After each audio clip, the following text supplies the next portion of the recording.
Hello views, welcome to DJMS Tamil channel. Chellamma சீரியலுக்கான upcoming எபிசோடில் செல்லம்மா சித்து இவங்க 2 பேரோட நிச்சயதார்த்தத்தில் குடும்பமே ரொம்பவே மகிழ்ச்சியாக கொண்டாடுதுன்னா சொல்ல முடியும். செல்லம்மா சித்து மேலே காட்டுற அன்பு மலருக்கு பிடிக்காமலே இருக்கு. குடும்பத்தில் உள்ளவங்க எல்லாருமே நல்லா ஆடலும் பாடலுமா இருக்காங்க. அதுக்கப்புறம் மரகதமாவும் வந்து ஆடுறாங்க. மரகதம்மாவோட தம்பி அங்க இருக்க ஒரு தேங்காவை தட்டுல இருந்து எடுத்துட்டு இந்த வீட்டுக்கு வந்துடுறாரு. வீட்டில் உள்ளவங்க எல்லாருமே வெடிச்சு நாசமாகறத பாக்கிறதுக்காக மேகா ரொம்பவே அவளோட வர இந்த தேங்காவை பார்த்து ரொம்பவே அதிர்ச்சியான மேகா என்ன பண்றாங்க, டேஞ்சரான ஒரு விஷயம் இருக்குன்னு சொன்னதுக்கு அப்புறம் எல்லாருமே ரொம்பவே பதட்டப்பட அந்த மாணிக்கம் இங்க ஏதாவது கிணறு இருக்கா அப்படின்னு கேட்க அங்க இருக்கு அப்படின்னு சொன்னதுக்கு அப்புறமா அந்த தேங்காய் வாங்கிட்டு போயிட்டு 2 பேரும் என்ன பண்றாங்க, அந்த கிணத்துக்குள்ள தூக்கி வீசி எறிறாங்க. இதே கோவத்தோட வந்த மாணிக்கம் என்ன காரியம் பண்ண பார்த்த மேகா அப்படின்னு சொல்லிட்டு பலால்னு கண்ணத்திலே பார்த்து கொடுக்க மரகதமாவும் அவங்க தம்பியும் ரொம்பவே அதிர்ச்சியா போனிக்க, என்ன காரியம் பண்ண பார்த்த மேகா, நீ இவ்வளோ கீழ்த்தரமான ஆளா அப்படின்னு சொல்லிட்டு மாணிக்கம் பார்த்து பேசி இரு இப்பவே நான் அந்த வீட்டுக்கு போயிட்டு நீ பண்ண எல்லா காரியத்தையும் நான் மகேந்திரன் அவங்கள பார்த்து நான் சொல்லிடுறேன் அப்படின்னு சொல்லிட்டு மாணிக்கம் சொல்றதை கேட்ட மேகா என்ன பண்றாங்க, கோபப்பட்டு போய் சொல்லு, முன்னாடி நீ தான் இந்த வேலையை பண்ண சொன்னு சொல்லிட்டு அவங்க எல்லார்கிட்டையும் என்னால் பேசி நிரூபிக்க முடியும் தெரியுமா.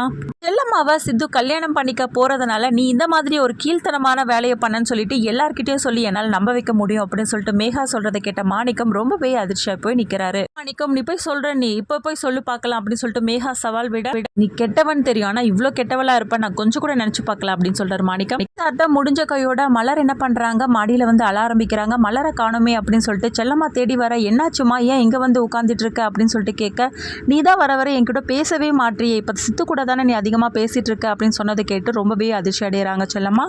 விஷயத்த சித்து கிட்ட சொல்லி ரொம்பவே கவலைப்பட்டு செல்லம்மா பேச, அதுக்கப்புறம் எல்லாரும் கோயிலுக்கு போன தருணத்தில் மலர்கிட்ட சித்து வந்து தனியாக கூப்பிட்டு பேசுகிறாங்க. பேசி எப்படியோ புரிய வைக்க பார்க்குறாரு. ஆனால் மலர் எதையும் புரிஞ்சுக்காம இருக்காங்க. இதோட இந்த எபிசோடையும் வந்து முடிச்சிருக்காங்க.